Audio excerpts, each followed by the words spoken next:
नमस्कार दोस्तों, स्वागत है आप सभी लोगों का फिर से एक नए वीडियो में। तो दोस्तों क्लास 7th की ज्योग्राफी में 3 चैप्टर ऑलरेडी कंप्लीट हो चुके हैं। आज हम लोग 4th चैप्टर के विषय में पढ़ेंगे जिसका नाम है वायु। वायु के बारे में काफ़ी अच्छे से पढ़ना है और आप सभी को लास्ट तक बने रहना है, क्योंकि दोस्तों वायु जो चैप्टर है, एयर जो चैप्टर है दोस्तों, इसे डिकोड करके पढ़ना बहुत ही ज़्यादा ज़रूरी है, तभी आप इससे रिलेटेड क्वेश्चन कर पाएंगे। तो आप सभी को लास्ट तक बने रहना है और जिसे भी वीडियो अच्छा लगे, है ना, जिन भी भाइयों को ना वीडियो अच्छा लगे वो चैनल को सब्सक्राइब कर लेना अगर नए हो, और वीडियो को ज़्यादा से ज़्यादा शेयर कीजिएगा। ठीक, तो आइए स्टार्ट करते हैं बिना किसी देरी के।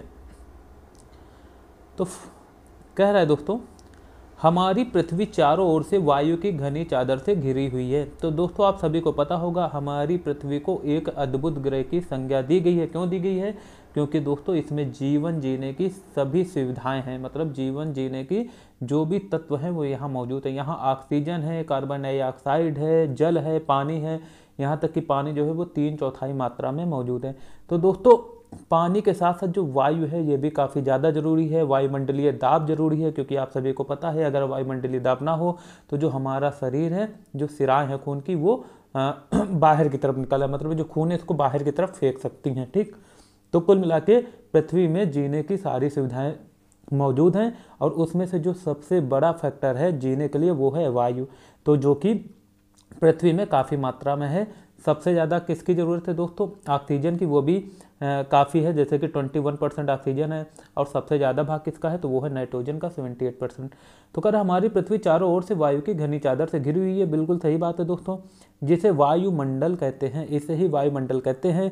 और वायुमंडल का ज़्यादातर जो भाग है, जो ज़्यादातर गैसें हैं दोस्तों, वो क्षोभ मंडल में ही पाई जाती हैं, जो कि अभी हम लोग आगे अच्छे से पढ़ेंगे।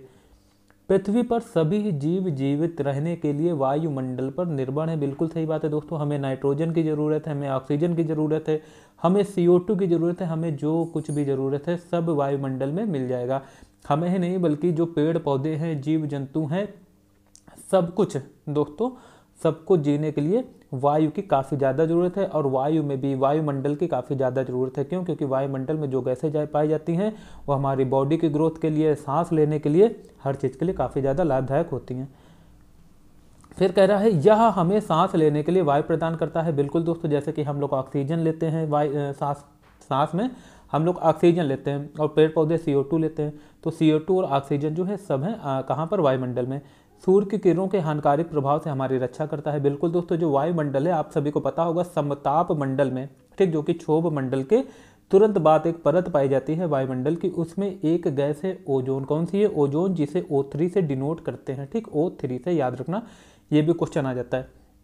तो दोस्तों वो जो गैस है वो सूर्य की जो पराबैंगनी किरणें होती हैं, खतरनाक किरणें होती हैं, उसको पृथ्वी पर आने से रोकती है। अगर वो गैस ना हो तो दोस्तों जो पृथ्वी की किरणें हैं ये मानव को झुलसा दें, और काफ़ी त्वचा संबंधी रोग भी हो सकते हैं, रोग। ठीक, यदि सुरक्षा की चादर ना हो तो हम दिन के समय सूर्य की गर्मी से तप्त होकर जल सकते हैं, जो कि अभी हमने बात की। रात के समय ठंड से जम सकते हैं। अच्छा, रात के समय ठंड से क्यों जम सकते हैं? क्योंकि दोस्तों ये सूर्य से ऊष्मा मिलती है दिन भर पृथ्वी में।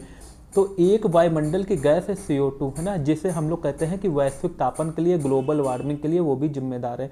तो दोस्तों ग्लोबल वार्मिंग के लिए तो जिम्मेदार है, लेकिन अगर ये गैस ना हो तो जो सूर्य के द्वारा ऊष्मा मिलती है, कहाँ? अपने पृथ्वी पर जो सूर्य के द्वारा ऊष्मा सारे दिन में मिलती है, वो रात के समय दोस्तों वापस भी चली जाए। ठीक, और पृथ्वी जो है दिन भर तो काफ़ी गर्म रहे, काफ़ी गर्म रहे। अच्छा, ये वायुमंडल के कारण उतना ज़्यादा धूप भी नहीं लगती, प्रकाश नहीं मिलता कि बहुत ज़्यादा गर्म हो जाए, वरना पृथ्वी हमारी बहुत ज़्यादा भी गर्म हो सकती है। तो दोस्तों दिन के समय बहुत ज़्यादा गर्म नहीं होती है, और रात के समय, क्योंकि रात के समय ऊष्मा जो है वो निकल जानी चाहिए सारी पृथ्वी से। ठीक, लेकिन ऊष्मा का जो कुछ भाग है दोस्तों वो CO2 के द्वारा रोक लिया जाता है, CO2 गैस के द्वारा, जिससे हमें रात के समय में भी बहुत ज़्यादा ठंडी नहीं लगती है। कुल मिला के ये कह सकते हैं कि रात के समय भी जो मौसम है वो नॉर्मल बना रहता है, मतलब कि गर्म बना रहता है। हम ये कह सकते हैं कि जीने लायक बना रहता है। ठीक, अतः वह वायु राशि है जिसने पृथ्वी के तापमान को रहने योग्य बनाया है। ठीक, तो चीज़ें समझ। अच्छा, CO2 के बारे में यहाँ हम लोग देख लेते हैं। कार्बन डाइऑक्साइड वायुमंडल में फैलकर पृथ्वी से विकिरित ऊष्मा को पृथ्वी पर रोककर ग्रीन हाउस प्रभाव पैदा करती है, जो कि अभी हमने बात की, इसलिए इसे ग्रीन हाउस गैस भी कहते हैं। तो एक फैक्ट यहाँ से आपको पता चला। अगर पूछ दे कि ग्रीन हाउस गैस किसे कहते हैं, तो दोस्तों याद रखिएगा CO2 को, कार्बन डाइऑक्साइड को ग्रीन हाउस गैस भी कहते हैं। और इसके अभाव में धरती इतनी ठंडी हो जाती कि इस पर रहना असंभव होता, जो कि हमने बात की। जो CO2 है ये सूर्य द्वारा ऊष्मा जो दिन भर में पृथ्वी को प्राप्त होती है, ये इसका कुछ भाग रोक लेती है। अगर ना रोके तो पृथ्वी जो है रात में जम जाए, किससे, बर्फ से, मतलब काफ़ी ज़्यादा ठंडी पड़े यहाँ, कि यहाँ पर दोस्तों रहना जो है वो मुश्किल हो जाए। किस तरह, अंटार्कटिका महाद्वीप की तरह। किंतु जब कारखानों एवं कार के धुएं से, अब आगे कह रहा है दोस्तों, किंतु जब कारखानों एवं कार के धुएं से वायुमंडल में इसका स्तर बढ़ता है, तब इस ऊष्मा के द्वारा पृथ्वी का तापमान बढ़ता है। इसे भूमंडलीय तापन कहते हैं। अच्छा दोस्तों देखिए, आप सभी को पता है कार्बन डाइऑक्साइड की जो मात्रा है वो कितनी है, 0.03%। कितनी, 0.03%। इतनी मात्रा होने के बावजूद भी हम लोगों को काफ़ी गर्म का अनुभव होता है। लेकिन इसकी सोचिए, अगर हल्की सी भी मात्रा बढ़ जाए तो कितना ज़्यादा इसका अपोजिट इफेक्ट पड़ेगा, है ना। किस में पड़ेगा दोस्तों, वायुमंडल में पड़ेगा, जीव जंतुओं पर पड़ेगा, है ना। महाद्वीप में पड़ेगा, कौन से, अंटार्कटिका महाद्वीप में। आपने सुना होगा कुछ समय पहले अंटार्कटिका महाद्वीप का 100 किलोमीटर का भाग जो था वो जलमग्न हो गया, मतलब कि समुद्र में चला गया, टूटकर उससे अलग हो गया। अच्छा, ये जो गर्मी बढ़ रही है तो उससे जो अंटार्कटिका महाद्वीप है वहाँ की भी जो वायुमंडलीय दशा, या हम कह सकते हैं जो वहाँ की जलवायु है वो भी प्रभावित हो रही है, जिससे कि वहाँ पर रहने वाले ध्रुवीय भालू, जैसे हम लोग पोलर बियर कहते हैं, पेंगुइन पक्षी कहते हैं दोस्तों, वो भी मरे पाए गए थे। तो कुल मिलाकर जो इंसान है वो अपनी सुविधाओं के लिए पर्यावरण से छेड़छाड़ करता है। तो ज़रूरी नहीं है कि इस तरह से पर्यावरण को क्षति पहुंचाया जाए कि जो हमें कुछ क्षण मात्र की जो सुविधाएं मिल रही हैं, इसके लिए हम आगे अपने लिए एक प्रलय का रूप धारण करवा दे। किससे, प्रकृति के द्वारा। आप देख ही रहे हैं जो तट है कहीं कहीं डूब रही है, सब किसके कारण हो रहा है, ग्लोबल वार्मिंग के कारण। तो इंसान को ये ध्यान रखना चाहिए कि इससे इंसान का ही आगे चल के काफ़ी नुकसान होना है। तापमान में इस वृद्धि के कारण पृथ्वी के सबसे ठंडे प्रदेश में जमी हुई बर्फ पिघलती है, जैसे कि अंटार्कटिका महाद्वीप में अभी हमने बात की, वहाँ जो है बर्फ पिघल रही है। अच्छा, जब बर्फ पिघलेगी तो सिंपल सी बात है, समुद्र का स्तर बढ़ेगा। जब समुद्र का स्तर बढ़ेगा दोस्तों, तो जितने भी तटीय इलाके हैं जो समुद्र से लगे हुए हैं वो डूब जाएंगे, वहाँ सुनामी आएगी, वहाँ बाढ़ आएगी, ये सब आता रहेगा, ठीक। तो जिससे जो है वहाँ पर रहने वाले लोगों को जान और माल की हानि भी होती है।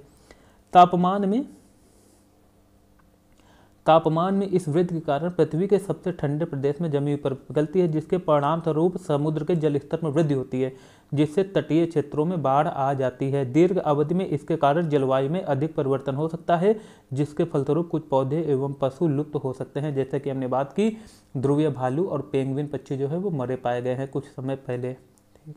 अच्छा, हम लोग समझ लेते हैं वायुमंडल के संगठन के बारे में। क्या आप जानते हैं कि जिस वायु का उपयोग हम सांस लेने के लिए करते हैं, वास्तव में यह अनेक गैसों का मिश्रण होती है। नाइट्रोजन तथा ऑक्सीजन ऐसी दो गैसें हैं जिससे वायुमंडल का बड़ा भाग बना है। जैसा कि अभी हमने बात की दोस्तों, वायुमंडल में अगर हमने 100% मान लिया सारे गैसों को, तो उसमें से दोस्तों जो 99% है, मतलब कि 78% जो भाग है वो क्या है, वो नाइट्रोजन का है, जबकि 21% जो भाग है वो किसका है, O2 का है, ऑक्सीजन, जो कि हम लोग ग्रहण करते हैं, जिसे जीवनदायी गैस भी कही जाती है, ठीक। तो कुल मिला के 100% में से जो 99% भाग है वो तो नाइट्रोजन और ऑक्सीजन का ही बना हुआ है। और फिर जो 1% भाग है उसमें से दोस्तों कार्बन डाइऑक्साइड का 0.03% भाग है, आर्गन का दोस्तों 0.93 है, और बाकी अन्य सभी गैसों का 0.04% है। मतलब कि हम ये कह सकते हैं जो तीसरी सबसे ज़्यादा मात्रा है वो है आर्गन गैस की। किसकी है, आर्गन गैस की। तो आपको हर एक चीज़ याद रखना है, काफ़ी इजी तो पूछेगा नहीं एग्जाम में, तो हो सकता है पूछ ले कि तीसरी सबसे ज़्यादा मात्रा किस गैस की पाई जाती है। तो आपको दोस्तों याद रखना है 0.93% आर्गन के, ठीक। और पहले नंबर पे नाइट्रोजन है और सेकंड नंबर पे दोस्तों वो है कौन, ऑक्सीजन है। अब आगे हम लोग समझते हैं। Carbon dioxide, helium, ozone, argon एवं हाइड्रोजन कम मात्रा में पाई जाती है। बिल्कुल अभी हमने देख लिया है, 1% के अंदर पाई जाती हैं ये सब। इन गैसों के अलावा धूल के छोटे छोटे कण भी हवा में मौजूद होते हैं, है ना। चित्र 4.1 में वृत्तारेख दिया गया है जिसमें वायु के विभिन्न संघटकों के प्रतिशत दर्शाए गए हैं। तो आप देखिए नाइट्रोजन जो है ये पूरा दर्शाया जा रहा है, ठीक। ये ऑक्सीजन हो गया, और ये जो पीला इधर वाला पीला वाला भाग बना है 0.04, फिर कार्बन डाइऑक्साइड और ये आर्गन, ये जो है दोस्तों काफ़ी मात्रा में 1% के अंदर ही आ जाती है। फिर आगे कह रहा है दोस्तों, नाइट्रोजन वायु में सर्वाधिक पाई जाने वाली गैस है। अभी हमने समझ लिया है, जब हम सांस लेते हैं तब फेफड़ों में कुछ नाइट्रोजन भी ले जाते हैं। तो दोस्तों सिंपल सी बात है, हम लोग छान के तो ऑक्सीजन तो ले जाते हैं, बिल्कुल सही बात है, लेकिन कुछ जो मात्रा में नाइट्रोजन जो कि 78% है, तो सिंपल सी बात है वो भी थोड़ी बहुत चली जाती है, ठीक। लेकिन हम लोग फिर उसे बाहर भी निकाल देते हैं, किसके द्वारा दोस्तों, बाहर भी निकाल देते हैं। लेकिन परंतु पौधों में ऐसा कुछ भी नहीं होता, परंतु पौधों को अपने जीवन के लिए नाइट्रोजन की आवश्यकता होती है, पौधों को बहुत ज़्यादा होती है, ठीक। वे सीधे वायु से, जैसे हम लोग सीधे वायु से नाइट्रोजन ले लेते हैं, वैसे पेड़ पौधे नाइट्रोजन सीधे नहीं ले पाते। मृदा तथा कुछ पौधों की जड़ों में रहने वाले जीवाणु वायु से नाइट्रोजन लेकर इसका स्वरूप बदल देते हैं, जिससे पौधे इसका प्रयोग कर सकें, ठीक।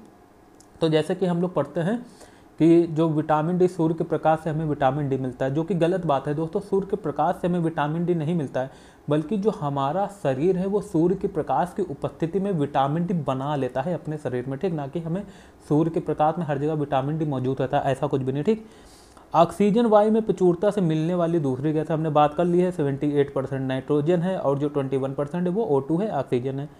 मनुष्य तथा पशु सांस लेने में वायु से ऑक्सीजन प्राप्त करते हैं। हरे पादप प्रकाश संश्लेषण द्वारा ऑक्सीजन उत्पन्न करते हैं। इस प्रकार वायु में ऑक्सीजन की मात्रा समान बनी रहती है। सिंपल सी बात है दोस्तों, जितना हम लोग ऑक्सीजन छोड़ते हैं उतना, मतलब कि पेड़ पौधे जो हैं, जो हम लोग ऑक्सीजन ग्रहण करते हैं वो पेड़ पौधे छोड़ते हैं, और जो हम लोग CO2 छोड़ते हैं वो पेड़ पौधे ग्रहण कर लेते हैं, मतलब कि जो बैलेंस है वो बना रहता है।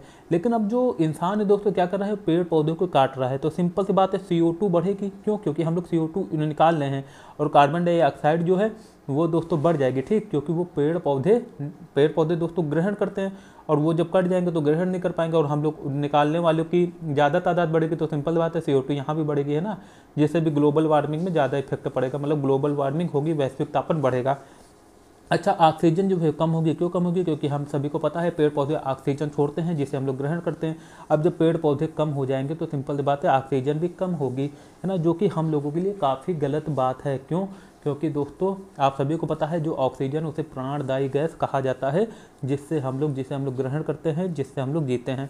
तो इंसान को ये भी नहीं समझ रहा है कि कुछ ना कुछ वो प्रकृति पे चेंजेस लाके अपने साथ भी गलत कर रहा है, और हो सकता है कि उनके साथ अभी ना गलत हो, लेकिन वो अपने आने वाली पीढ़ी के साथ गलत कर रहा है, या हम लोग ये कह सकते हैं कि वो सतत विकास की तरफ नहीं बढ़ रहा है ना। हालांकि अब बहुत सारी जो है पार्टीज रखी जाती है, कॉन्फ्रेंस ऑफ पार्टीज होती हैं, जिस पर सभी देश के मुखिया मिलते हैं, भाग लेते हैं, और जो ये जलवायु जो परिवर्तन हो रहा है, क्लाइमेट चेंज हो रहा है, उस पर अच्छे से बात करते हैं। उसके लिए फंड दिया जाता है, जितने भी विकासशील देश हैं, अल्प विकसित देश हैं, उनको फंड दिया जाता है, जिससे कि वो क्लाइमेट चेंज में अपना योगदान दे पाएँ, ठीक। किससे? आर्थिक रूप से भी उनको सहायता हो पाए। फिर नेक्स्ट कह रहा है दोस्तों, देखिए हर एक चीज़ अभी समझना है आपको, लास्ट तक बने रहना है, क्योंकि काफ़ी जो चीज़ें हैं वो डिकोड करके इसमें पढ़नी ही पड़ेगी, ठीक। अगर आप पढ़ के निकल जाओगे तो चीज़ें समझ नहीं पाएंगे, ठीक। और समझना जरूरी है वायु चैप्टर को। हालांकि हम लोग 9th क्लास के चैप्टर में इसको और काफ़ी अच्छे से समझेंगे। यदि हम वृक्ष काटते हैं तो यह संतुलन बिगड़ जाता है, जो कि मैंने बात की। कार्बन डाइऑक्साइड अन्य महत्वपूर्ण गैस है। हरे पादप अपने भोजन के रूप में कार्बन डाइऑक्साइड का प्रयोग करते हैं और ऑक्सीजन वापस देते हैं। बिल्कुल सही बात है दोस्तों, सब बात कर ली हमने। मनुष्य और पशु कार्बन डाइऑक्साइड बाहर निकालते हैं। मनुष्य तथा पशुओं द्वारा बाहर छोड़ी जाने वाली कार्बन डाइऑक्साइड की मात्रा, सिंपल सी बात है, जो हम लोग CO2 छोड़ते हैं वो पेड़ पौधे द्वारा प्रयोग कर ली जाती है, जिससे यह संतुलन बना रहता है। परंतु यह संतुलन कोयला तथा खनिज तेल आदि ईंधनों के जलाने से गड़बड़ा जाता है ना, जो कि बिल्कुल सही बात है दोस्तों। जब इनको जलाओगे तो उससे काफ़ी गैस निकलती है, CO2 निकलती है, और भी बहुत सारी गैसें निकलती हैं, जिससे कि हम लोग ये कह सकते हैं कि वायुमंडल में जो चीज़ें जरूरी हैं जीवन जीने के लिए, उसमें परिवर्तन कर देती है। वे वायुमंडल में प्रतिवर्ष करोड़ों टन कार्बन डाइऑक्साइड की बढ़ोतरी करते हैं। परिणाम स्वरूप कार्बन डाइऑक्साइड का बढ़ा हुआ आयतन पृथ्वी पर मौसम तथा जलवायु को प्रभावित करता है। क्यों करता है दोस्तों? जब हम लोग क्लास 9th के NCERT में पढ़ेंगे तो हम लोग समझेंगे कि सारा जो खेल है वो तापमान का है। किसका? तापमान का। वायु का चलना भी तापमान पर है। जैसे कि इस बॉक्स में बताया गया है, जब वायु गर्म होती है तो फैलती है और हल्की होकर ऊपर उठती है। क्या दोस्तों? जब वायु गर्म होती है तब फैलती है और हल्की होकर ऊपर उठती है। ठंडी वायु सघन और भारी होती है, इसलिए इसमें नीचे रहने की प्रवृत्ति होती है। गर्म वायु के ऊपर उठने पर आसपास के क्षेत्रों में ठंडी वायु रिक्त स्थान को भरने के लिए वहां आ जाती है। इस प्रकार वायु चक्र चलता रहता है। अच्छा, इसको अब हम लोग अच्छे से समझ लेते हैं, या क्या कहना चाह रहा है। देखिए दोस्तों, सिंपल सी बात है, यहाँ हम लोग समझते हैं। देखिए दोस्तों, मान लीजिए कोई जगह है, ठीक। यहाँ पर क्या हुआ, यहाँ पर एकदम से इस जगह का तापमान बढ़ने लगा। पहले यहाँ पर जो था दोस्तों वायु, मान लीजिए यहाँ पर वायु है, ठीक। यहाँ पर क्या है दोस्तों? वायु है। अब यहाँ पर हो गया क्या दोस्तों, यहाँ पर एकदम से ताप बढ़ा, क्या बढ़ा दोस्तों, इस जगह पर एकदम से जो है वो ताप जो था टेम्परेचर जो था वो इंक्रीज हुआ। जब दोस्तों यहाँ पर टेम्परेचर इंक्रीज होगा तो आप लोग जब देखेंगे कुछ भी आप लोग भगोने में गर्म करें या किसी भी पात्र में गर्म करते हो तो सिंपल सी बात है वो फैलता है कि नहीं फैलता, फैलता ना। वैसे दोस्तों जो हवा होगी फैलेगी, जब वो पास में रहेगी तो सिंपल सी बात है हवा भारी रहेगी, क्या होगी, भारी रहेगी, है ना। उसके जब कण पास पास रहेंगे, एक ही जगह रहेंगे तो सिंपल सी बात है भारी रहेगी, और भारी रहेगी तो दोस्तों वो नीचे रहेगी, ठीक। लेकिन जब वो दोस्तों दूर दूर कण होंगे तो सिंपल सी बात है, जब वो दूर दूर कण होंगे तापमान से उसके कण दूर होंगे, जब कण दूर होंगे तो हल्के होंगे, हल्के होंगे तो दोस्तों ऊपर की तरफ उठेंगे, क्या करेंगे, ऊपर की तरफ उठेंगे। अच्छा, इसके बाद दोस्तों क्या होगा, जब वो ऊपर की तरफ जाएंगे तो हम सभी ने पढ़ा हुआ है ऑलरेडी क्लास 6 की एनसीईआरटी में कि जो वायु है वो ऊपर जाने पर, मतलब कि ऊपर जाने पर तापमान घटता है। अब जब ऊपर जाएगी वायु तो फिर से, अच्छा देखिए, तापमान घटेगा, फिर वायु के कण जो है पास पास आएंगे, जब पास पास आएंगे तो वायु भारी होगी, जब भारी होगी दोस्तों तो ये फिर नीचे की तरफ जाएगी, किधर जाएगी, नीचे की तरफ जाएगी। अच्छा, होता क्या है दोस्तों, अब सिंपल सी बात है, जब यहाँ पर जब कण वायु के दूर दूर जाएंगे तो दबाव कम होगा ना, यहाँ पर निम्न वायु दाब बनेगा, क्या बनेगा, निम्न वायु दाब, ठीक। जब यहाँ पर दोस्तों खाली जगह होगी, सिंपल सी बात है यहाँ पर निम्न वायु दाब बनेगा, और ऊपर जो है दोस्तों उच्च वायु दाब बनेगा। अब सिंपल सी बात है, जब उच्च वायु दाब बन रहा है तो हमेशा जो वायु है वो ज़्यादा दाब से कम दाब की तरफ तो जाएगी, मतलब जहाँ खाली जगह पाएगी उसी की तरफ तो भागेगी वायु, है ना। जहाँ पर ऑलरेडी बहुत सारा दाब है वहाँ पर क्यों और प्रेशर क्रिएट करेगी, वो तो दोस्तों सिंपल सी बात है उच्च दाब से निम्न वायु दाब की तरफ चलेगी। तो देखिए एक चीज़ समझ लीजिए आप, वायु हमेशा जो है वो हाई प्रेशर से लो प्रेशर की तरफ चलती है, जो कि आपको आगे की क्लास में काफ़ी ज़्यादा अच्छे से हेल्प करेगा एनसीईआरटी को समझने में, है ना। एनसीईआरटी में जो चैप्टर दिए गए हैं समझने में, चाहे मौसम हो जाए या जलवायु हो जाए, कुछ भी, तो इतना समझिए दोस्तों। अच्छा, अब देखिए यहाँ से क्या होती है, वायु जो है अपने साथ कुछ नमी भी ऊपर ले जाती है, ठीक, साथ में अपने साथ नमी को भी वाष्पित करके या वेपराइजेशन करके वाष्पीकरण के माध्यम से ऊपर ले जाती है।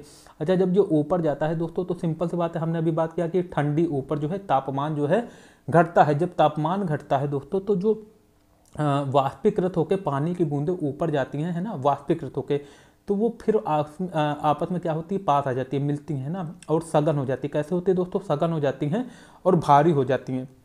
जब भारी हो जाती हैं दोस्तों तो फिर नीचे वर्षा के रूप में पृथ्वी पर गिर जाती हैं, कहीं दोस्तों हिम वर्षा के रूप में, तो कहीं बारिश के रूप में, कहीं किसी रूप में संवहनीय वर्षा के रूप में भी गिरती हैं।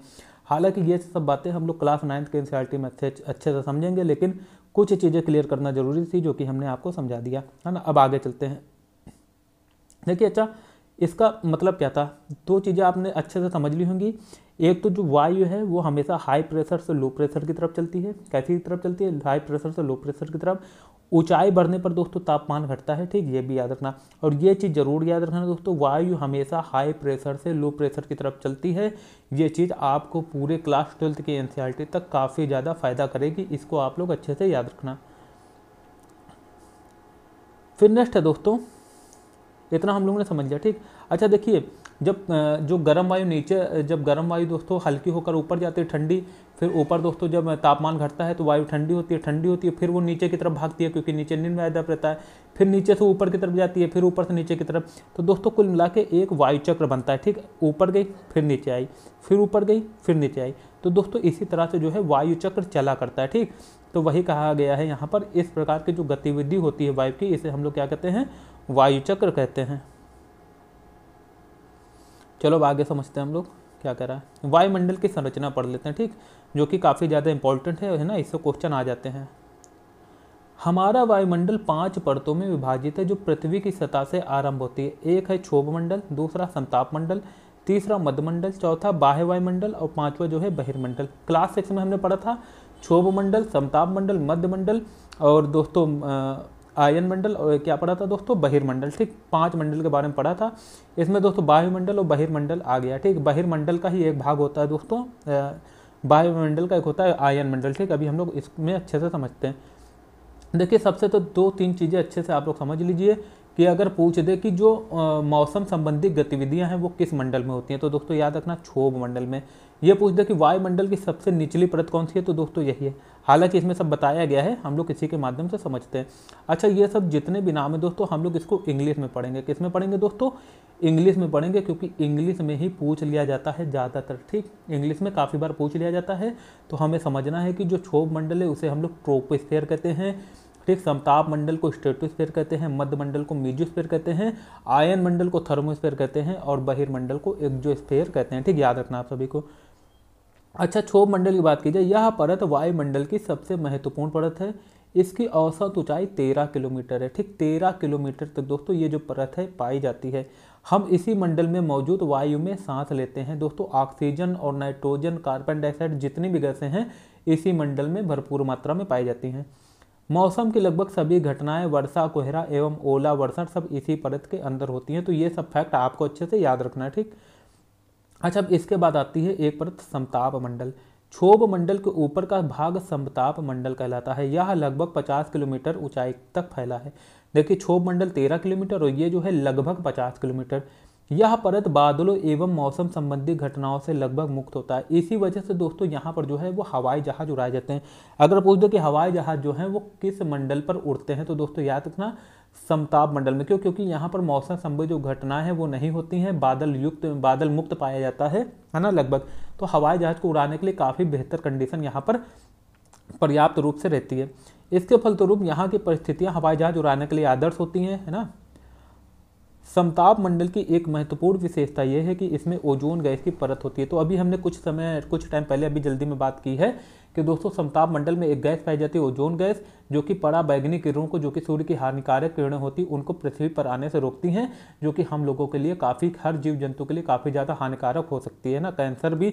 कैंसर जैसी बीमारियों का कारक हो सकती है वो। यह परत सूर्य से आने वाली हानिकारक गैसों से हमारी रक्षा करती है। अच्छा, देखिए ये था दोस्तों, यहाँ पर देखिए ये है क्षोभ मंडल, है ना, और बीच में समताप मंडल, जो कि अभी हम लोग धीरे धीरे समझ रहे हैं। फिर दोस्तों आता है मध्य मंडल। मध्य मंडल में दोस्तों एक चीज़ खाली याद रखना आप लोग, मध्य मंडल में दोस्तों जितने भी उल्का पिंड हैं वो आकर यहीं पर जल जाते हैं। आप लोगों ने बचपन में देखा होगा कि ये देखिए टूटा हुआ तारा आ रहा है। ये टूटा हुआ तारा नहीं होता है दोस्तों, पत्थर का या किसी चीज़ का छोटा सा टुकड़ा होता है ना, छोटे बहुत उल्का पिंड जिसे हम लोग कहते हैं। वो आकर जैसे ही मध्य मंडल में प्रवेश करते हैं तो वायु के घर्षण से दोस्तों मध्य मंडल में वो जलने लगते हैं। ठीक, तो वो ज़्यादातर जो है चीज़ें वहीं पर जल जाती हैं मध्य मंडल में। कुछ ज़्यादा जो बड़ा टुकड़ा होता है पत्थर का, उसका कुछ भाग जो है वो पृथ्वी पर आकर कहीं ना कहीं गिर जाता है, जहाँ पर काफ़ी बड़े गड्ढे बन जाते हैं। यह वायुमंडल की, और दोस्तों जो डायनासोर जो विलुप्त हुए थे तो माना जाता है कोई बहुत बड़ा चट्टान का टुकड़ा, है ना, उल्का पिंड आकर पृथ्वी से टकराया था, जिससे जो है डायनासोर की प्रजाति का विनाश हो गया था, संपूर्ण रूप से विलुप्त हो चुके थे। यह समताप मंडल के ऊपर होती है। तो दोस्तों सबसे निचली परत क्षोभ मंडल, फिर उसके बाद दोस्तों समताप मंडल, है ना, और उसके बाद जो है मध्य मंडल। यह लगभग 80 किलोमीटर की ऊंचाई तक फैली है। तो देखिए हमने क्षोभ मंडल पढ़ा 13 किलोमीटर, फिर दोस्तों हमने पढ़ा समताप मंडल के बारे में 50 किलोमीटर लगभग जो ऊंचाई है, और जो ये मध्य मंडल है दोस्तों इसकी जो ऊंचाई है वो 80 किलोमीटर तक है। अंतरिक्ष से प्रवेश करने वाले उल्कापिंड इसी परत में आकर जल जाते हैं, जो कि अभी हमने बात कर ली। अच्छा देखिए, बाह्य वायुमंडल की बात कर रहा है, इसे समझ लीजिए, इसे आयन मंडल के नाम से भी जाना जाता है, या इसके अंदर जो आयन मंडल की परत होती है ये समझ लो। ठीक, बाह्य वायुमंडल में बढ़ती ऊंचाई के साथ तापमान अत्यधिक तीव्रता से बढ़ता है ना। आयन, अच्छा देखिए ये जो हमने बात की थी तापमान जो है ऊंचाई बढ़ने पर घटता है, ये सिर्फ दोस्तों हमने बात क्षोभ मंडल की थी। ठीक, क्योंकि सारी जो मौसम संबंधी घटना है वहीं पर होती है ना। तो उस संदर्भ में सिर्फ इतना जानिए अच्छे से कि क्षोभ मंडल में जब ऊंचाई बढ़ती है तो तापमान घटता है। आयन मंडल इस परत का एक भाग है, यह 80 से 400 किलोमीटर तक फैला हुआ है। रेडियो संचार के लिए इस परत का उपयोग होता है। वास्तव में पृथ्वी से प्रसारित रेडियो तरंगे इस परत द्वारा पुनः पृथ्वी पर परिवर्तित कर दी जाती हैं। अच्छा, बहिर्मंडल की बात करें, वायुमंडल की सबसे ऊपरी परत को बहिर्मंडल के नाम से जाना जाता है। यह वायुमंडल की सबसे पतली परत होती है। ठीक, याद रखना सबसे पतली परत कौन सी है? बहिर्मंडल। इसी में दोस्तों हल्की गैसें जैसे हीलियम एवं हाइड्रोजन यहीं से अंतरिक्ष में तैरती रहती हैं। ठीक, तो आई थिंक चीज़ें क्लियर हो चुकी हैं। एक बार हम लोग चित्र देख लेते हैं। यहाँ पर देखिए सबसे नीचे दोस्तों क्या है, सबसे नीचे है क्षोभ मंडल। ठीक, अच्छा ये देखिए माउंट एवरेस्ट की ऊंचाई कितनी है? 8848 मीटर। ठीक, और जो क्षोभ मंडल की ऊंचाई है वो लगभग 13 किलोमीटर। तो लगभग पास में इसकी जो चोटी है वो आ जाती है, जो शिखर है। अच्छा, ये जो है दोस्तों यहाँ पर है समताप मंडल, जहाँ पर हवाई जहाज उड़ते हैं और यहीं पर ओजोन गैस पाई जाती है। फिर दोस्तों यहाँ पर मध्य मंडल, एक मिनट, यहाँ पर दोस्तों मध्य मंडल, जहाँ पर ये देखिए उल्का पिंड आकर जल जाते हैं। क्या होते हैं? उल्का पिंड आकर सभी जो हैं दोस्तों जल जाते हैं। ठीक, इसके बाद दोस्तों आता है आयन मंडल, जो कि बाह्य मंडल का एक भाग है। यहीं पर रेडियो संचार के लिए तरंगे भेजी जाती हैं, जो कि पृथ्वी पर वापस भेज दी जाती है। बहिर्मंडल की बात की जाए तो दोस्तों इसमें जितने भी, एक तो ये वायुमंडल की सबसे पतली परत है, और दूसरी बात इसकी की जाए तो दोस्तों इसमें हीलियम और हाइड्रोजन जैसी हल्की गैसें तैरती रहती हैं। तो दोस्तों चीज़ें क्लियर हो चुकी हैं, अब हम लोग आगे बढ़ते हैं। मौसम एवं जलवायु के बारे में अच्छे से पढ़ते हैं। क्या आज वर्षा होगी, क्या आज दिन साफ होगा और धूप निकलेगी। कितने ही बार हमने क्रिकेट प्रेमियों के मुंह से एक दिवसीय मैच के भविष्य में देखिए मौसम जलवायु में एक चीज समझ लिए कि जो मौसम है दोस्तों वो वायुमंडल के दिन प्रतिदिन या कुछ टाइम में होने वाली जो एक्टिविटीज है या औसत वायुमंडलीय दशा है उसे हम लोग मौसम कहते हैं।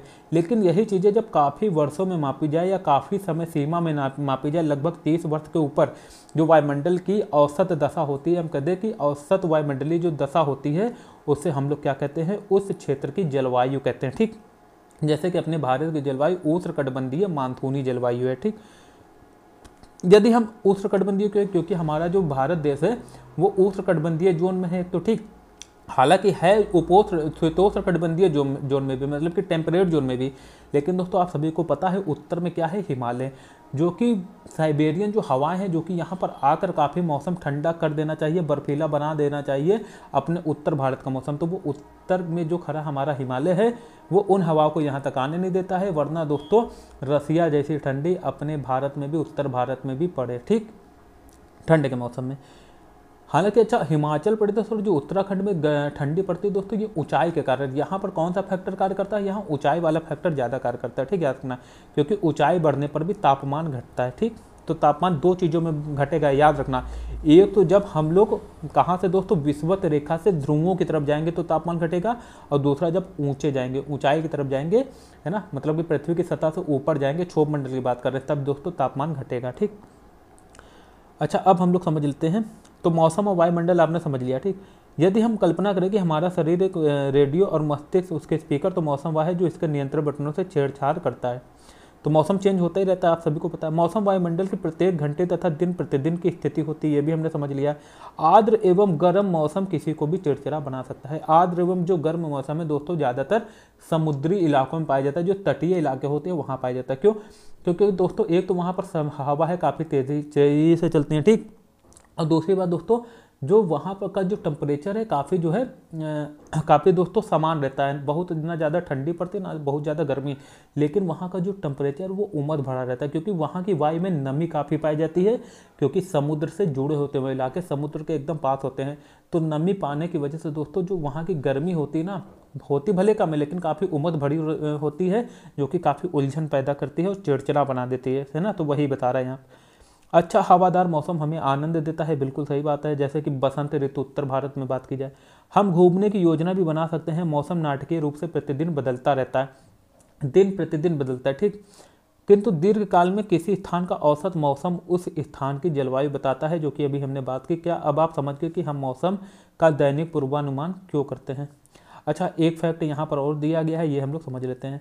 यह जानकर आपको आश्चर्य होगा कि पृथ्वी सूर्य की ऊर्जा का लगभग, सिर्फ मालूम है, अगर सूर्य की ऊर्जा को 2 अरब भागों में बांट दिया जाए तो उसका सिर्फ एक हिस्सा, 2 अरब भाग का एक हिस्सा, मतलब कि 2 अरबवां जो भाग होता है दोस्तों वो पृथ्वी तक पहुंचता है, तब जाके इतनी गर्मी पड़ती है। सोच लीजिए 2 अरबवां हिस्सा ही मिलता है पृथ्वी को, है ना। अगर सोचिए थोड़ा सा भी ज़्यादा मिल गया तो क्या हाल होगा, है ना। यहाँ पर जो है इंसान रह ही नहीं पाएगा और यहाँ पर जो जीवन है वो असंभव हो जाएगा, और जो कि ऐसा बना रहा है इंसान जलवायु में छेड़छाड़ कर प्रकृति के साथ छेड़छाड़ करके।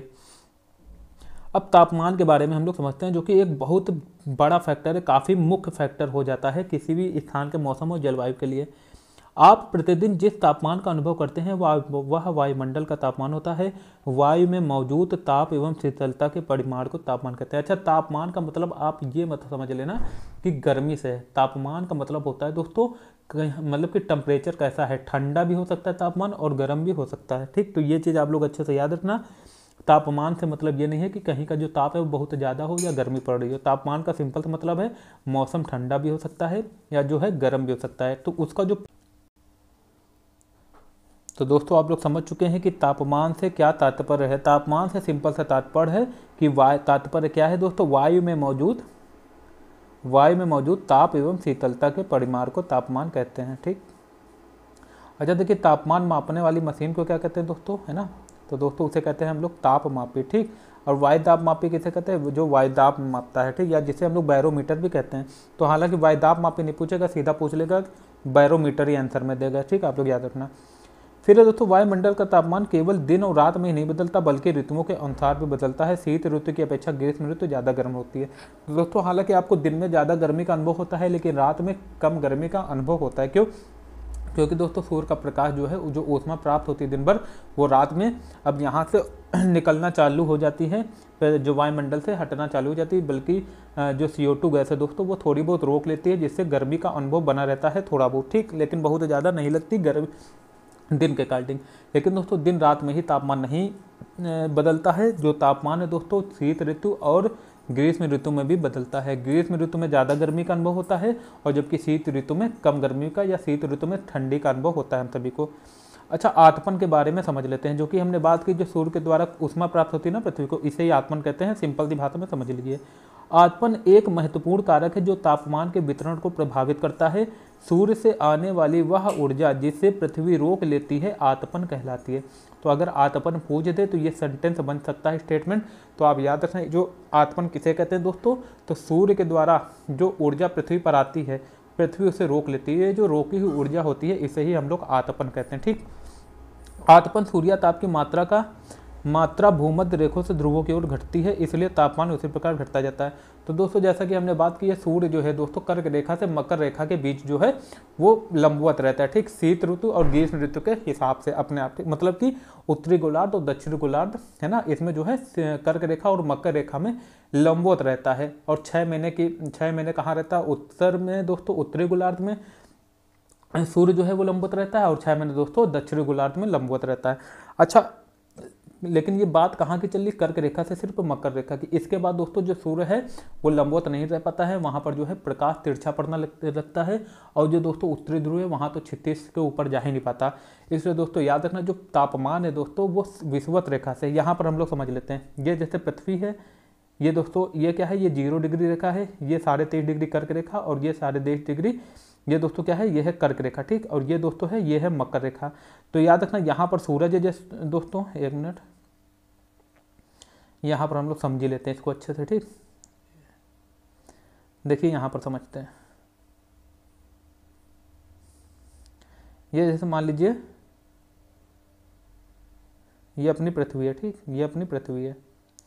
अब यहाँ पर दोस्तों क्या होगा? मान लीजिए ये जो है ये रेखा है 0 डिग्री रेखा, ये है 0 डिग्री रेखा, ये है दोस्तों 23.5 डिग्री कर्क रेखा। क्या है? 23.5 डिग्री कर्क रेखा। और यहीं पर दोस्तों सेम 23.5 डिग्री मकर रेखा है। कौन सी? मकर रेखा, ये भी 23.5 डिग्री है। इसे हम लोग उत्तरी 23.5 डिग्री रेखा कहते हैं, इसे हम लोग दक्षिणी कहते हैं।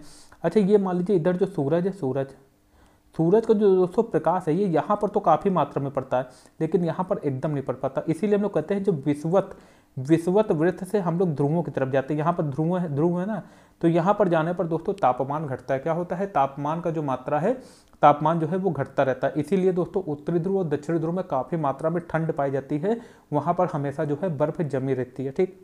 बाकी जो पृथ्वी के 23.5 डिग्री झुके होने के कारण कुछ समय यहाँ पर लंबवत रहता है सूरज, कुछ समय यहाँ लंबवत रहता है। जब यहाँ रहता है तो दोस्तों उत्तरी गोलार्ध में शीत ऋतु पड़ती है, और जब दोस्तों उत्तरी गोलार्ध में लंबवत रहता है तो दक्षिणी गोलार्ध में शीत ऋतु पड़ती है, ठीक। तो इसीलिए दोस्तों जो ऑस्ट्रेलिया हम सभी को पता है कहाँ पर है, यहाँ पर है कहीं, कहाँ पर? दक्षिणी गोलार्ध में। और ऑस्ट्रेलिया में जो क्रिसमस का दोस्तों त्यौहार है वो गर्मी में मनाया जाता है। अब जबकि अपने उत्तर भारत में दोस्तों, मतलब कि उत्तरी गोलार्ध में यही जो सीजन है वो ठंड में मनाया जाता है, मतलब कि शीत ऋतु में। तो आई थिंक चीज़ें क्लियर हो चुकी होंगी। अब हम लोग आगे चलते हैं। अब आप समझ गए होंगे कि ध्रुव बर्फ से क्यों ढके हुए हैं। यदि पृथ्वी का तापमान अत्यधिक बढ़ जाता है तो यह इतनी गर्म हो जाएगी कि यहाँ कुछ फसलें नहीं उग सकेंगी। गांवों की अपेक्षा नगरों का तापमान बहुत अधिक होता है। दिन के समय ऐसा फिल्टर से बनी सड़कें होती हैं वे धातु एवं कंक्रीट से बने भवन गर्म हो जाते हैं। रात का समय यह ऊष्मा मुक्त हो जाती है। नगर के भीड़ भाड़ वाले ऊंचे भवन गर्म वायु को रोक लेते हैं, जिससे नगरों का तापमान बढ़ जाता है। तो दोस्तों ये जो होते हैं, जो नगर में जो इमारतें बनी रहती हैं, एक जिन सब चीज़ों की बनी रहती है, कंक्रीट की जो सड़कें होती हैं, ये काफ़ी मात्रा में ऊष्मा को रोक लेती है, जिससे यहाँ का जो तापमान है काफ़ी बढ़ा रहता है। हालांकि रात में जो है ये उत्सर्जित भी हो जाती है ऊष्मा। तापमान को मापने की मानक इकाई डिग्री सेल्सियस है। इसका आविष्कार एंडर्स सेल्सियस ने किया था। सेल्सियस पैमाने पर जल 0 डिग्री सेल्सियस पर जमता है, जबकि 100 डिग्री सेल्सियस पर उबलता है। तो ये भी याद रखिएगा, जो बर्फ है वो 0 डिग्री सेल्सियस पर जम जाता है और 100 डिग्री सेल्सियस पर उबल जाता है, ठीक। फिर आगे बात की जाए वायु दाब के बारे में, जो कि हमने बात किया है। जो हाई प्रेशर से जो हवा है हमेशा लो प्रेशर की तरफ चलती है, मतलब कि उच्च वायु दाब से निम्न वायु दाब की तरफ चलती है। यह जानकर आपको आश्चर्य होगा कि वायु हमारे शरीर पर उच्च दाब के साथ बल लगाती है। सिंपल सी बात है, हमने बात कर ली है। हालांकि ये जो दाब है हमें पता नहीं चलता। क्यों नहीं पता चलता? क्योंकि ये जो है दाब समान रूप से पड़ता है, किंतु हम इसका अनुभव नहीं करते हैं। या इसलिए होता है क्योंकि वायु का दाब हमारे ऊपर सभी दिशाओं से लगता है और हमारा शरीर जो है विपरीत बल लगाता है। इसलिए दोस्तों आपने देखा होगा जब अंतरिक्ष यात्री जो है ये एक विशेष प्रकार का सूट पहने रहते हैं जिसमें वायु भरी रहती है और उनके शरीर पर वायु दाब बनाए रहती है। किस लिए?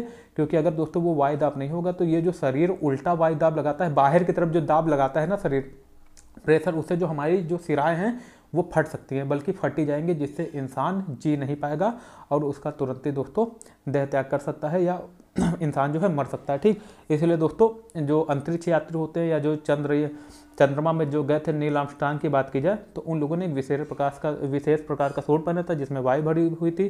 क्यों भरी थी दोस्तों? क्योंकि जो है ये जो अपना जो शरीर है वो उल्टा दाब लगाता है, प्रेशर लगाता है बाहर की तरफ, वो जो है मेंटेन रहे वायु दाब से। पृथ्वी की सतह पर वायु के भार द्वारा लगाया गया दाब वायु दाब कहलाता है।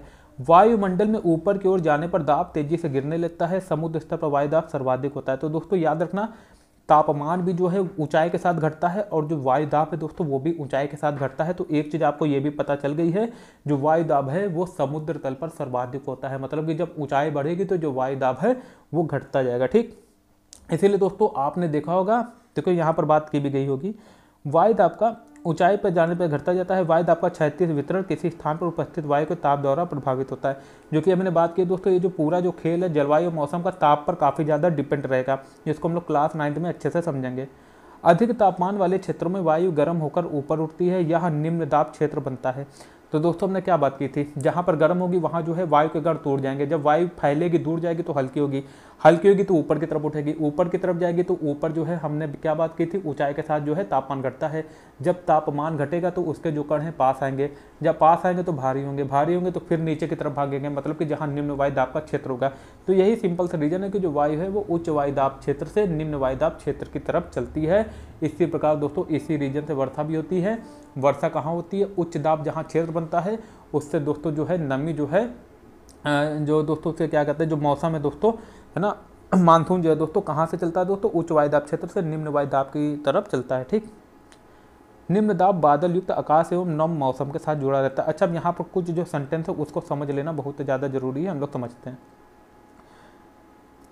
एक तो समझ गए कि समुद्र स्तर पर वायु दाब सर्वाधिक होता है। दूसरा कह रहा ऊंचाई पर जाने पर यह घटता जाता है, ये भी समझ चुके हैं। अच्छा, ये समझ लीजिए कि ऊंचाई पर जाने पर जब ये वायु दाब घटेगा तो सिंपल सी बात है ऑक्सीजन की मात्रा भी कम होनी चाहिए, क्योंकि अब तो वायु दाब कम हो रहा है। वायु दाब कम होने का मतलब जो वायु की मात्रा है वो कम हो रही है, जो भी गैसें हैं वो भी कम हो रही है, तो ऑक्सीजन भी कम होगी। इसी वजह से दोस्तों जो पर्वतारोही होते हैं वो अपने साथ ऑक्सीजन का सिलेंडर लिए रहते हैं, क्योंकि ऊपर जो है वायु में मतलब कि ऑक्सीजन की कमी होती है लेने के लिए, उन्हें सांस लेने में तकलीफ होती है। इसलिए दोस्तों वो ऑक्सीजन ग्रहण करने के लिए अपने साथ दोस्तों पर्याप्त ऑक्सीजन उन्हें मिलती रहे, इसीलिए अपने साथ सिलेंडर ले जाते हैं। तो ये चीज़ें आप लोग समझ चुके हैं।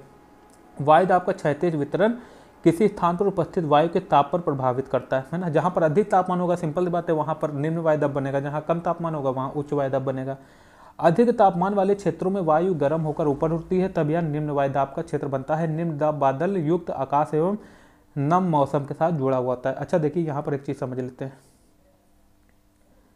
देखिए दोस्तों ये कोई क्षेत्र है, ठीक, ये कोई क्षेत्र है। मान लिया यहाँ पर जो है तापमान काफ़ी है, तापमान काफ़ी है। अब सिंपल बात है, जब यहाँ पर तापमान है तो यहाँ पर जो वेपराइजेशन काफ़ी होगा, मतलब वाष्पीकरण काफ़ी होगा, है ना।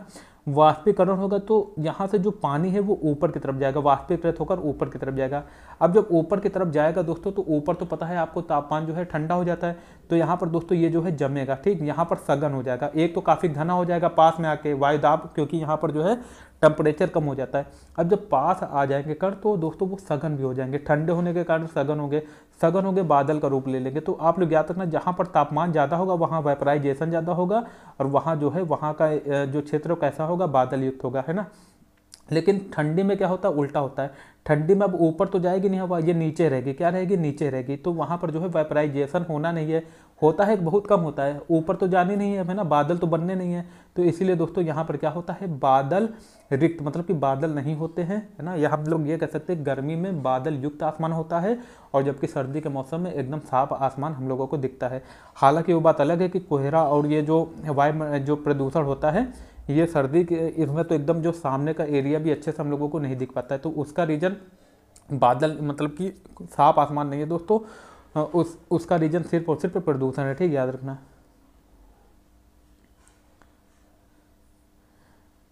तो ये चीज़ हम लोग अच्छे से समझ चुके हैं।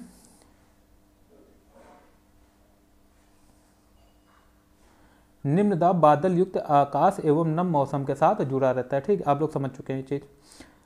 कम तापमान वाले क्षेत्रों की वायु ठंडी होती है, इसके फलस्वरूप या भारी होती है। भारी वायु निमज्जित होकर उच्च दाब क्षेत्र बनाती है। उच्च दाब के कारण स्पष्ट एवं स्वच्छ आकाश होता है। भैया उच्च दाब का मतलब है अब ये ऊपर नहीं जाएगी हवा, जब ऊपर हवा ही नहीं जाएगी तो ऊपर बादल ही नहीं बनेंगे, जब बादल ही नहीं बनेंगे तो साफ आसमान दिखाई देगा।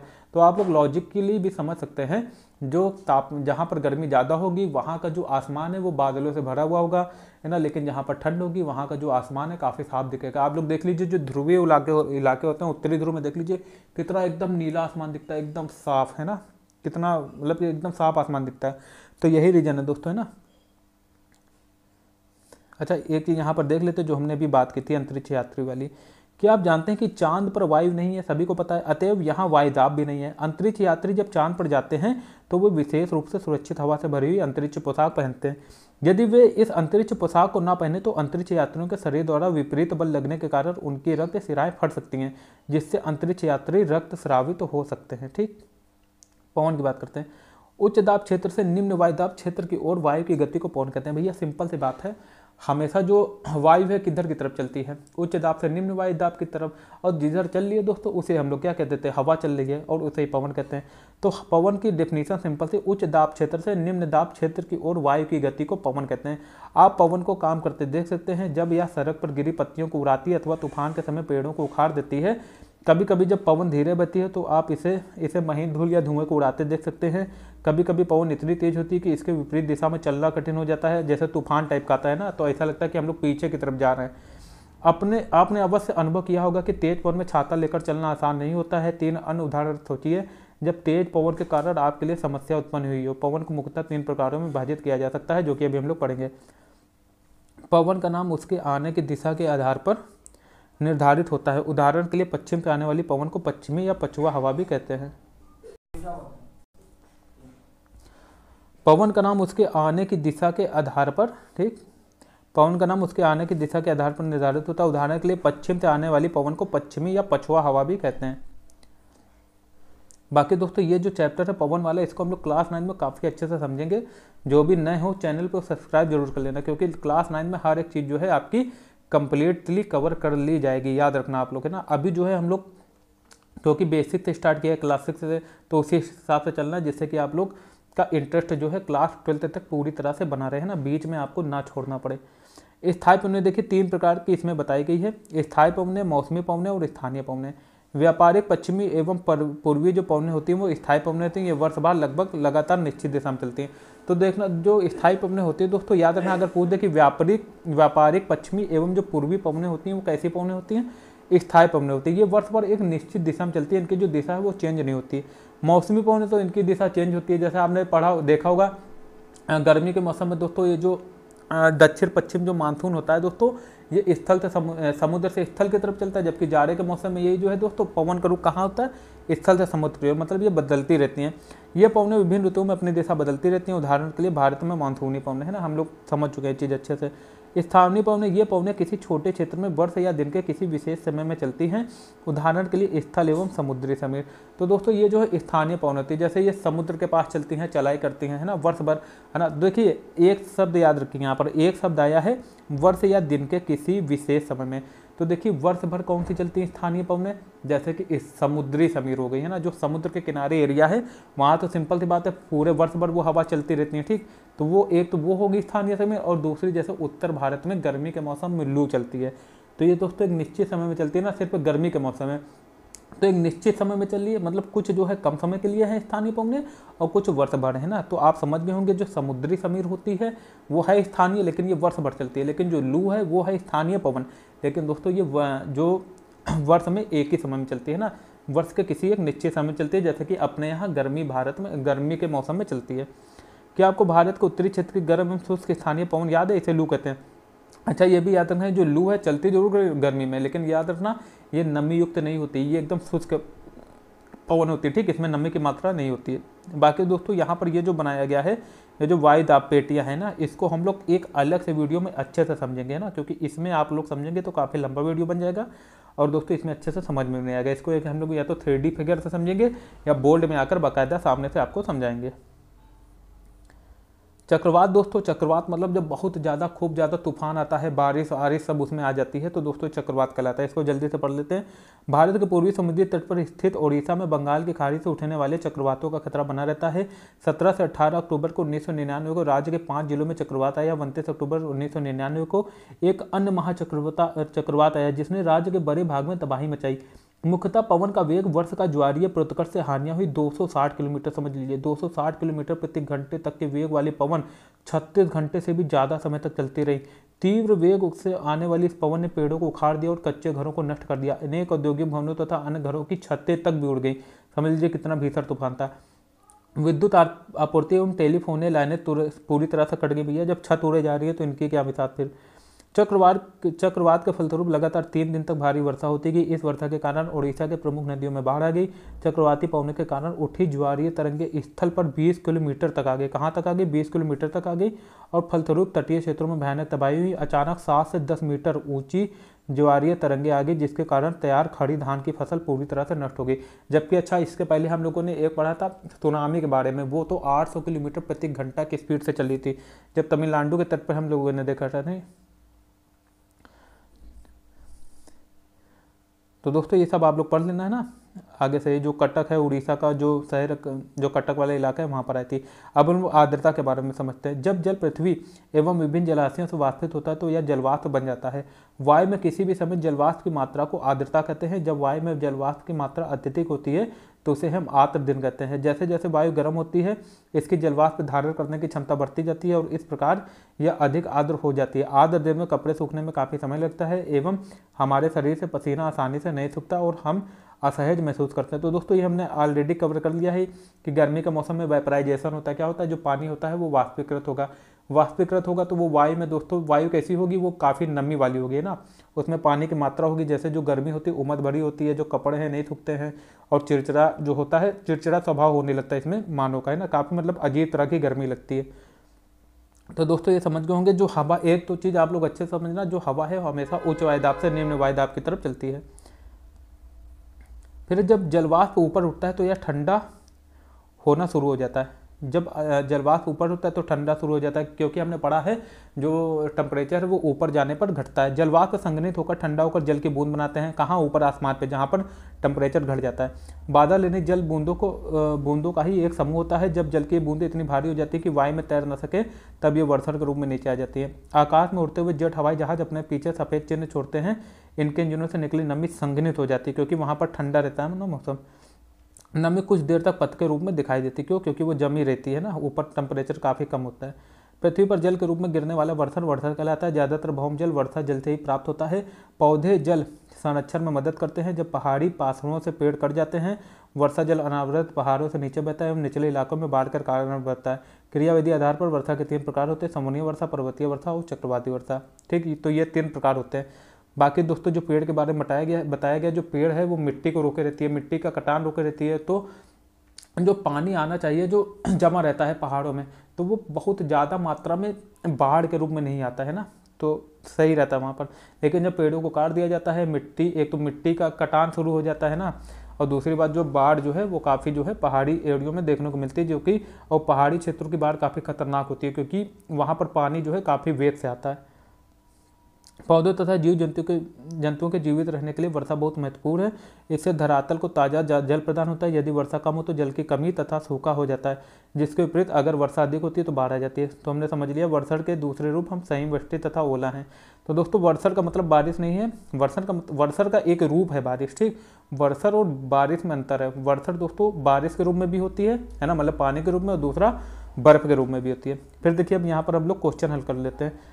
कह रहा वायुमंडल क्या है? तो दोस्तों तो हमने समझ लिया वायुमंडल क्या है। दोस्तों पृथ्वी के चारों ओर जो फैली हुई एक वायु की चादर, इसे हम लोग वायुमंडल कहते हैं, जिसमें विभिन्न प्रकार की गैसें पाई जाती हैं। जो इसका अधिकांश भाग है लगभग 99% वो किससे बना हुआ है? 78% नाइट्रोजन से, और जो 21% वो किससे? ऑक्सीजन से। फिर वायुमंडल का अधिकतर भाग किन किन धातुओं से बना है, तो हमने समझ लिया है। एक तो दोस्तों नाइट्रोजन हो गया, ठीक, एक हो गया नाइट्रोजन और दूसरा O2 हो गया अपना ऑक्सीजन। फिर वायुमंडल में कौन सी गैस हरित गृह प्रभाव पैदा करती है, तो दोस्तों वो कार्बन डाइऑक्साइड है, CO2, ठीक। फिर अब मौसम किसे कहते हैं, तो दोस्तों हमने समझ लिया है कि जो वायुमंडल की दिन प्रतिदिन की औसत वायुमंडलीय दशा होती है उसे हम लोग मौसम कहते हैं। वर्षा के 3 प्रकार लिखो, तो पर्वतीय वर्षा, संवहनीय वर्षा है ना, और जो बर्फबारी के रूप में होती है वो तो पर्वतीय वर्षा होगी, और जो दोस्तों बारिश ही एक हो गई है ना, तो वर्षा के 3 प्रकार हो गए। फिर वायुदाब क्या है दोस्तों, तो ये भी हम लोगों ने अच्छे से पढ़ लिया है। वायुदाब जो वायु के द्वारा पृथ्वी की सतह पर दाब लगाया जाता है उसे हम लोग क्या कहते हैं, वायुदाब कहते हैं। अच्छा, वायुदाब जो है हमेशा जो है हाई प्रेशर से लो प्रेशर की तरफ जो है वायु चलती है, ठीक। निम्नलिखित में से कौन सी गैस सूर्य की हानिकारक किरणों से बचाती हैं, तो आप सभी को पता है जो ओजोन गैस है, जिसे हम लोग O3 से डिनोट करते हैं। फिर वायुमंडल की सबसे महत्वपूर्ण परत कौन सी है, तो दोस्तों क्षोभ मंडल। क्यों, क्योंकि यहाँ पर जितनी भी मौसम संबंधी घटना है यहाँ पर होती है। बारिश इसी से होती है ना, जो कि खेती के लिए काफ़ी ज़रूरी है। ऑक्सीजन, कार्बन डाइऑक्साइड, नाइट्रोजन, जो कि जीवन जीने के लिए बहुत ज़्यादा जरूरी गैस है, ये सब कहाँ पाई जाती है, क्षोभ मंडल में ही। वायुमंडल की निम्न परतों में कौन सी बादल विहीन है, तो दोस्तों हमने पढ़ा है जो समताप मंडल है, जिसे हम लोग स्ट्रेटोस्फीयर भी कहते हैं, यह बादल विहीन है। इसी वजह से यहाँ पर हवाई जहाज उड़ाए जाते हैं, क्योंकि यहाँ पर मौसम संबंधी कोई घटना नहीं होती, ना बिजली चमकेगी, ना ही हवाई जहाज को कोई दिक्कत होगी। फिर नेक्स्ट है दोस्तों, वायुमंडल की परतों में जब हम ऊपर जाते हैं तब वायुदाब क्या होता है, तो सिंपल बात है, जब ऊपर जाओगे तो तापमान भी घटेगा और जो वायुदाब है वो भी घटता है, जो कि हमने ऑलरेडी बात कर ली है। जब वृष्टि तरल रूप में पृथ्वी पर आती है तो उसे हम क्या कहते हैं भैया, जब तरल रूप में आएगी तो अब हम इसे क्या कहेंगे, वर्षा कहेंगे। जब बर्फ रूप में आएगी तो हम लोग उसे हिमवर्षा कहेंगे। अब आगे से हमें लिखते हैं जो व्यापारिक पवनें, तो जो पूर्वी पवनें होती हैं वो क्या होती हैं, स्थायी पवनें होती हैं। तो व्यापारिक पवनों के क्या हो जाएगा दोस्तों, जो ऑप्शन 5 है वो सही रहेगा। लू की बात करें तो ये एक स्थानीय पवन है, और दोस्तों ये कैसी पवन है, एक शुष्क पवन है। फिर मानसून की बात की जाए तो ये दोस्तों ये मौसमी पवनें होती है, ठीक। फिर पवन की बात की जाए तो दोस्तों ये क्या होती है, पवन की बात की जाए तो दोस्तों ये पवन की क्षैतिज गति होती है, ठीक। तो इतना आप लोग अच्छे से समझ चुके हैं, है ना। और आज का जो चैप्टर है दोस्तों ये यहीं पर समाप्त होता है। कल फिर मिलेंगे एक नए चैप्टर के साथ, ठीक। जो आज का जो चौथा चैप्टर है वो कंप्लीट हो चुका है। तो अब तक के 4 चैप्टर कंप्लीट हो चुके हैं। इसी तरह क्लास 7 की पूरी NCERT खत्म करनी है, फिर इंटर तक अच्छे से हम सभी को पढ़ना है। जो भी इस चैनल में नए हो दोस्तों, तो वो अगर अच्छा लगा हो तो सब्सक्राइब कर देना, अपने दोस्तों में शेयर करना, और ज़्यादा से ज़्यादा दोस्तों इस चैनल पर बने रहना ज़्यादा से ज़्यादा टाइम तक, जब तक कि आपका सिलेक्शन ना हो जाए। तो दोस्तों आज के लिए इतना ही। अपना अच्छे से ख्याल रखिए, अच्छे से पढ़ते रहिए। Thank you so much.